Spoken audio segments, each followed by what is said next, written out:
जय हिंद दोस्तों, मैं आपका साथी मोहित जीवानिया अपने इस YouTube चैनल में आपका स्वागत करता हूं। आशा करता हूं कि आप सभी स्वस्थ होंगे और अपनी पढ़ाई को निरंतर रूप से जारी रख रहे होंगे।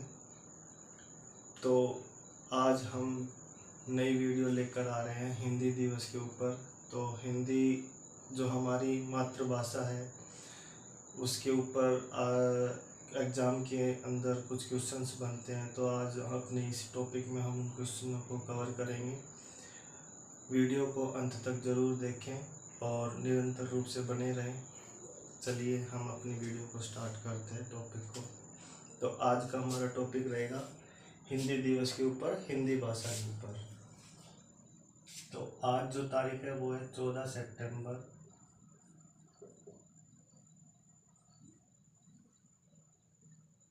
2024। 14 सितंबर 2024 को हिंदी दिवस के रूप में मनाया जाता है।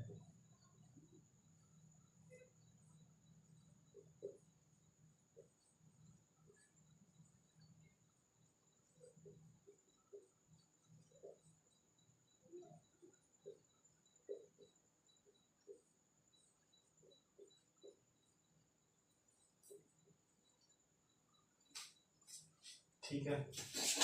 और 7 सितंबर से लेकर 14 सितंबर तक हिंदी सप्ताह मनाया जाता है।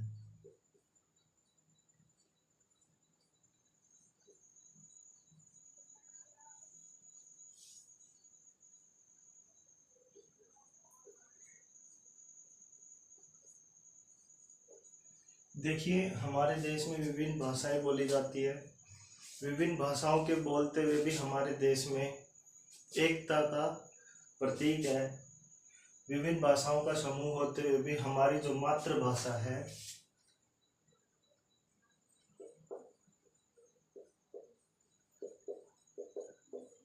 वो हिंदी है।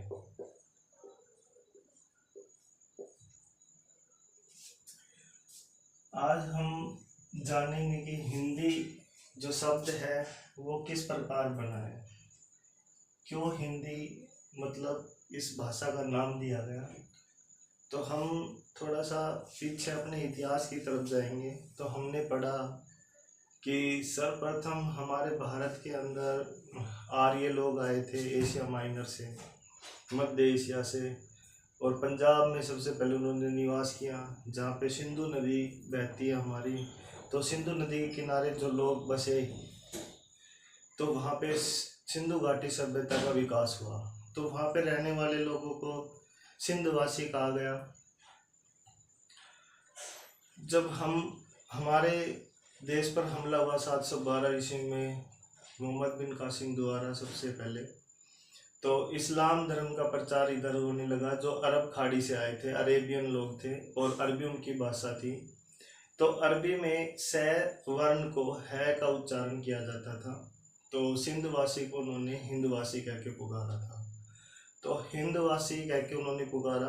तो हिंदवासियों द्वारा जो वर्ण चिन्ह या अब उनके जो विचार आपस में प्रकट किए जाते थे, तो उस भाषा को उन्होंने नाम, हिंदवासियों द्वारा बोली जाने वाली भाषा का नाम हिंदी रखा गया। तो इस प्रकार उसका जो हमारी आज मातृभाषा है वो हिंदी है, इसलिए उसका नाम हिंदी रखा गया। अब हिंदी जो है वो देवनागरी लिपि से बनी हुई है, उल्लेखित है। देवनागरी जो वर्ण चिन्हों का समूह होता है। तो हिंदी की जो लिपि है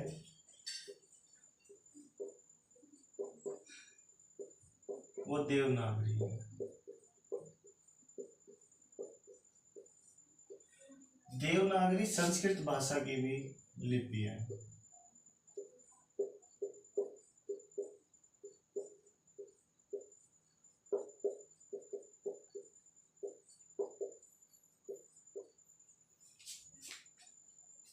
तो देवनागरी लिपि दो भाषाओं की लिपि है जो हमने जाना है, हिंदी भाषा की और संस्कृत भाषा की। तो ये एक इम्पोर्टेंट क्वेश्चन है, बहुत बार पूछा जाता है कि हिंदी किस लिपि की देन है या किस लिपि में लिखी गई है, तो वो देवनागरी हमारी, और संस्कृत भाषा भी हमारी देवनागरी में लिखी गई है। अब तक हमने ये सब जाना है। अब हम आगे बढ़ते हैं कि संविधान में किस प्रकार से हमारी हिंदी भाषा को लिखित किया गया है।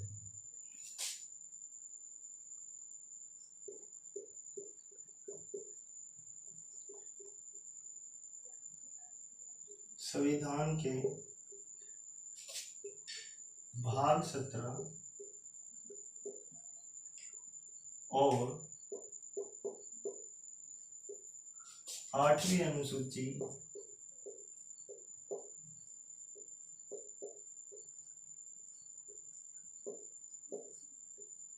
के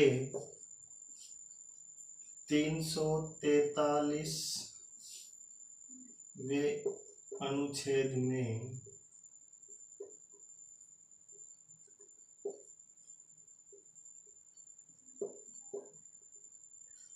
हिंदी भाषा को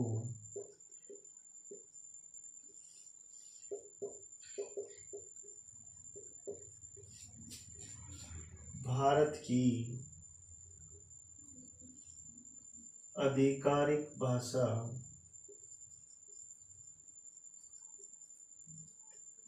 या शासकीय भाषा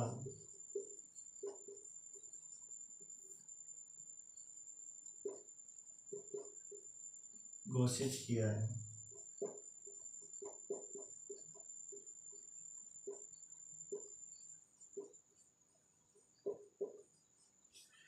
अब यहाँ से क्वेश्चन आता है कि संविधान के किस अनुच्छेद के तहत हिंदी भाषा को भारत की आधिकारिक भाषा और शासकीय भाषा घोषित किया गया है, तो वो हमारा आंसर हो जाएगा अनुच्छेद 343 के तहत। यदि वो आपसे भाग पूछ ले कि किस भाग के तहत किया गया है, तो भाग 17 आएगा। और अगर वो आपसे पूछा जाए कि किस अनुसूची के तहत आपसे मतलब हिंदी भाषा को उल्लेखित किया गया है, तो वो आएगी हमारी 8वीं अनुसूची के तहत। सर्वप्रथम जब हमारा संविधान बनकर तैयार हुआ था 26 नवंबर 1949 को, उस समय हमारे संविधान में कुल 395 अनुच्छेद थे और 8 अनुसूचियां थी और 22 भाग थे।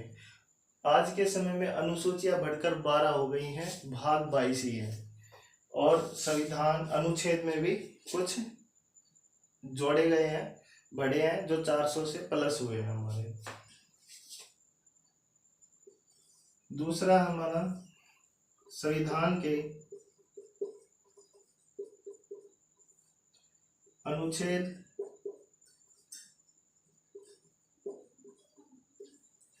343 के एक भाग में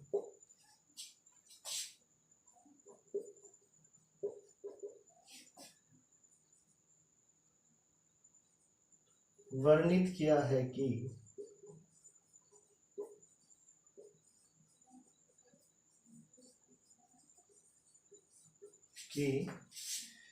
अंग्रेजी भाषा वर्णित किया है कि शासकीय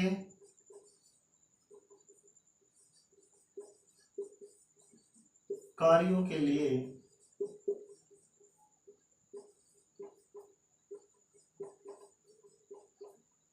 हिंदी भाषा के साथ अंग्रेजी भाषा का प्रयोग किया जा सकता है। अंग्रेजी भाषा का प्रयोग किया जा सकता है।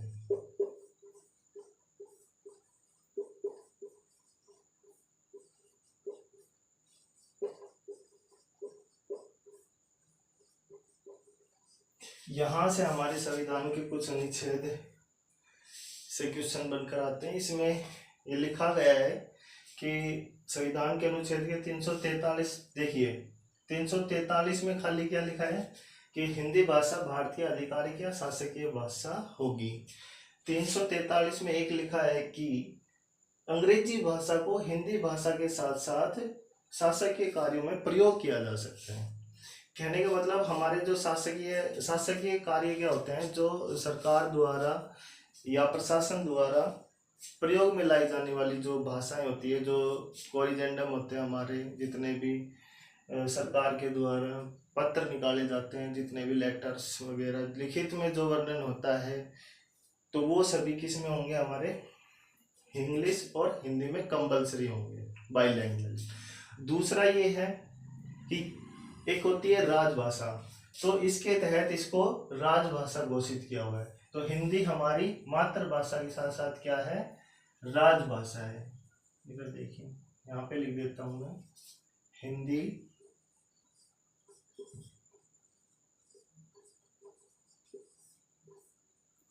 भारत की राजभाषा है, राजभाषा।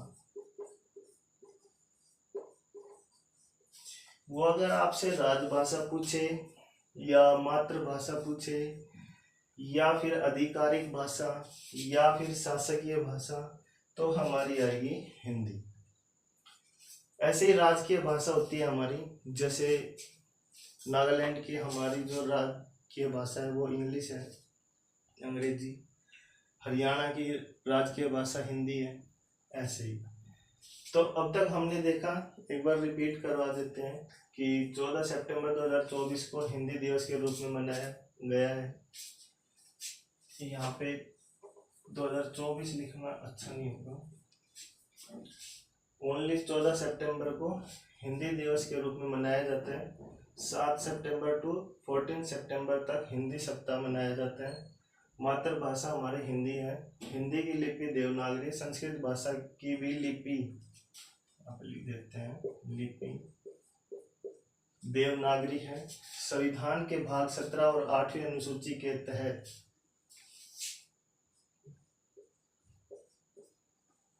343 अनुच्छेद में हिंदी भाषा को भारत की आधिकारिक या शासकीय भाषा घोषित किया है। संविधान अनुच्छेद 343 भाग 1 में वर्णित किया है कि शासकीय कार्यों के लिए हिंदी भाषा के साथ अंग्रेजी भाषा का प्रयोग किया जा सकता है। हिंदी भारत की राजभाषा है। तो यहाँ तक हमने जाना है। आगे कुछ क्वेश्चंस और बनते हैं जिनको अब जानने की कोशिश करेंगे। अब इसके साथ साथ समय के अनुसार भाषा में, इसमें अनुच्छेद में कुछ संशोधन हुए, जिसके तहत अन्य भाषाओं को और जोड़ा गया।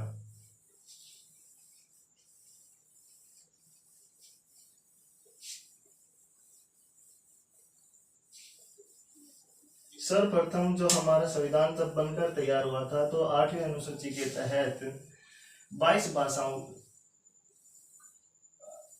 14 भाषाओं का उल्लेख किया गया था। लेकिन अभी फिलहाल में, वर्तमान में जो हमारी संविधान के तहत जितनी भाषाएं हैं वो है 22। तो सर्वप्रथम 14 भाषाओं का उल्लेख किया गया था, 14 भाषाएं जोड़ी गई थी। यहाँ पे लिख देते हैं, सर्वप्रथम संविधान में 14 भाषाएं जोड़ी गई।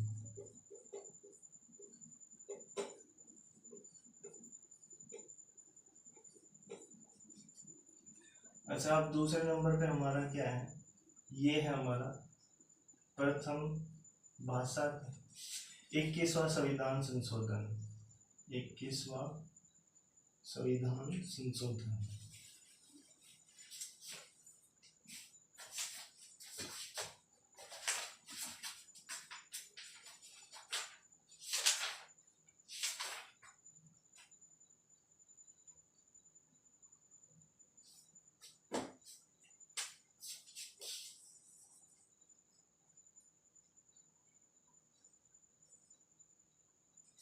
यहाँ पे लिख देते हैं संशोधन, जो संशोधन में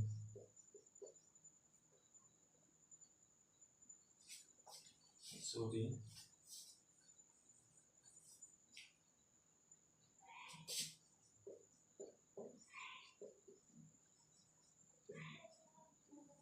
संशोधन का मतलब होता है किसी चीज में सुधार करना।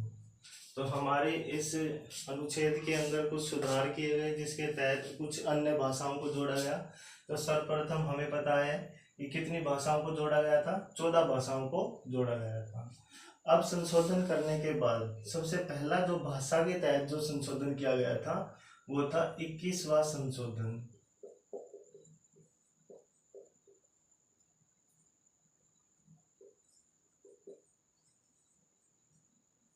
जो कि 1967 में किया गया था। और इसके तहत सिंधी भाषा को जोड़ा गया, सिंधी भाषा को जोड़ा गया।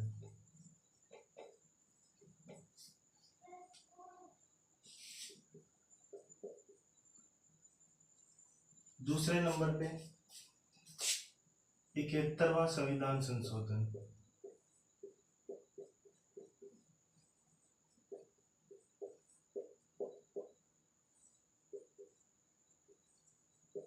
जो कि 1992 में किया गया। इसके तहत 3 भाषाएं जोड़ी गई। यहां से क्वेश्चन बहुत आते हैं। अब की बार यूपीएससी 2024 में भी यहाँ से क्वेश्चन बन के आया था। 71वें संविधान संशोधन के तहत निम्नलिखित कौन कौन सी भाषाएं जोड़ी गई थी, तो मिलान करना था उसमें। आप देख सकते हैं क्वेश्चन पेपर को कौन कौन सी थी। वो एक ट्रिक बता रहा हूं मैं याद करने के लिए। नमक, न से बनता है नेपाली, जो कि नेपाल में बोली जाती है। दूसरी है मणिपुरी, जो कि मणिपुर में बोली जाती है। तीसरी है कोंकणी, जो कि गोवा में बोली जाती है। तीसरे नंबर पे आता है हमारा 92वां संविधान संशोधन,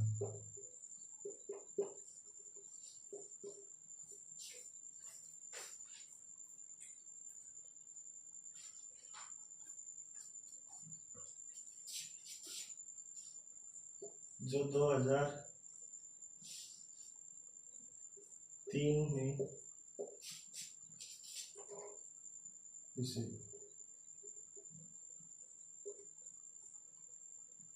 के तहत 4 भाषाएं जोड़ी गई।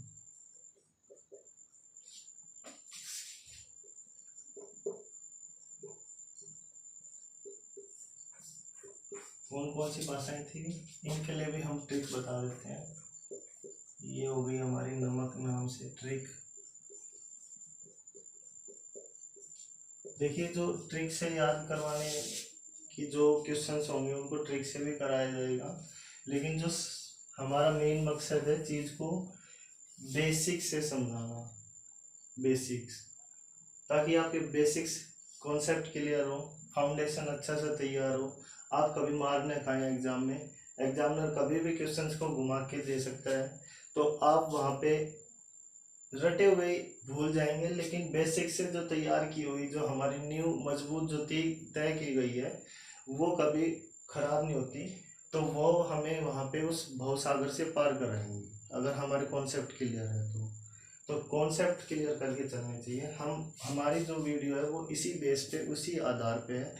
लंबी वीडियो बनने का कारण यही है कि हम अपनी वीडियो को, अपने टॉपिक्स को बेसिक से कवर कराएंगे। तो आप निरंतर बने रहिए वीडियो पे। और अब ये हमारी BDMS बी से होता है हमारा बोडो, डी से होता है डोगरी, एम से होता है मैथिली,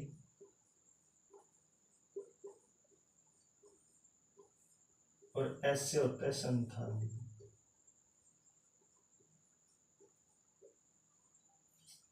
बोडो जो है वो असम में बोली जाती है, डोगरी जम्मू एंड कश्मीर में बोली जाती है, और हिमाचल में भी बोली जाती है। कई बार पूछ लिया जाता है, क्वेश्चंस बनाने वाले कहीं से भी बना सकते हैं। आपके टॉपिक्स क्लियर होनी चाहिए, बेसिक्स क्लियर होनी चाहिए। मैथिली बिहार में बोली जाती है, संथाली हमारी झारखंड में बोली जाती है।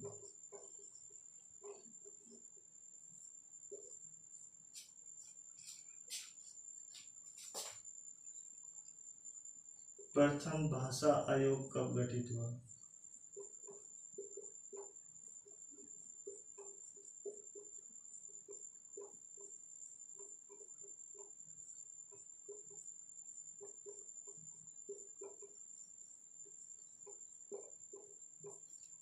उन्नीस सौ 1955 में, और इसके अध्यक्ष थे, प्रथम अध्यक्ष बी.जी. खरे, बी.जी. खरे। देखिए, जो हिंदी भाषा है हमारे 28 राज्यों को जोड़े हुए हैं। हमारी एक भाषा हमारी एकता की पहचान है, तो हमें हिंदी भाषा को आगे बढ़ाना चाहिए। हिंदी भाषा को सीखने में कोई कमी नहीं होनी चाहिए, बोलने में हमें शर्म नहीं आनी चाहिए। हम ज़्यादा महत्व अंग्रेजी भाषा को दे रहे हैं, इसका मतलब ये नहीं कि हमारी हिंदी भाषा कमज़ोर है, नहीं, हमारी हिंदी भाषा बहुत अच्छी है, और हमें ज़्यादा से ज़्यादा अपनी पढ़ाई हिंदी भाषा में करनी चाहिए, और हिंदी भाषा को आगे बढ़ाना चाहिए। अन्य देशों में भी इसका प्रचार करना चाहिए, ताकि वे लोग जिस प्रकार उन्होंने अपनी भाषाओं को अन्य देशों में प्रचारित किया और उनको मजबूर किया कि अपनी भाषाओं को सीखने के लिए, इसलिए हमारा भी फर्ज होता है कि हम अपनी मातृभाषा को अन्य देशों तक पहुंचाएं, अन्य लोगों तक पहुंचाएं, उन हमारी भाषा में जो खूबियां हैं लोगों को बताएं और उनको प्रेरित करें हिंदी भाषा को सीखने के लिए, ताकि हमारे देश का प्रचार हो, हमारा देश आगे बढ़ेगा, और हिंदी भाषा का प्रचार होगा तो हम अन्य जितनी भी टेक्नोलॉजी है, जितनी भी और अन्य अर्थव्यवस्था के क्षेत्र में, हर क्षेत्र में हम और भी बेटर से बेटर कार्य कर सकते हैं। तो उम्मीद करता हूँ आपको कुछ समझ में आया होगा। हिंदी भाषा से संबंधित जितने भी क्वेश्चन बनते हैं हमारे एग्जाम में, वो सभी हमने इस टॉपिक में, इस चैप्टर में और अपनी इस वीडियो में कवर किए हैं। आशा करता हूँ आपको बहुत अच्छी लगी होगी, समझ में आया होगा। और अगर बाई चांस कुछ चीज़ें अगर आप लोगों को समझ में नहीं आती है, तो मैं आपका छोटा भाई या बड़ा भाई कुछ भी समझ सकते हो, तो कमेंट्स में आप बता सकते हैं मेरे को, और क्या कुछ अलग से करना चाहिए ये कमेंट्स में ज़रूर बताएं। और वीडियो अगर अच्छी लगे तो लाइक करें, सब्सक्राइब करें, शेयर करें। आगे मिलते हैं दूसरे वीडियो में, बने रहिएगा अपने इस यूट्यूब चैनल में। धन्यवाद। जय हिंद, जय भारत।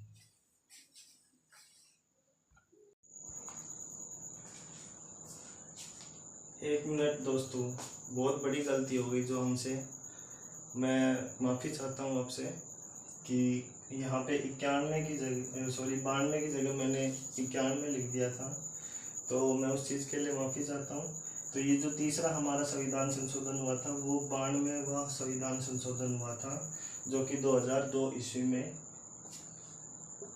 हुआ था। ठीक है, इसके तहत 4 भाषाएं जोड़ी गई थी, बोडो, डोगरी, मैथिली, संथाली, मतलब 4 भाषाएं जोड़ी गई थी। और अब की बार यूपीएससी में ये 3 भाषाओं के बारे में पूछा गया था, कौन सी 3 भाषाएं 71वें संविधान संशोधन के तहत जोड़ी गई थी। तो आप इस प्रकार से इन सभी चीज़ों को याद करेंगे, आपको एग्ज़ाम में बहुत ही हेल्पफुल रहेगी। तो निरंतर रूप से अपनी पढ़ाई को जारी रखिए उम्मीद करता हूँ आप भविष्य में सफल होंगे। वीडियो पर बने रहिए। थैंक यू, धन्यवाद।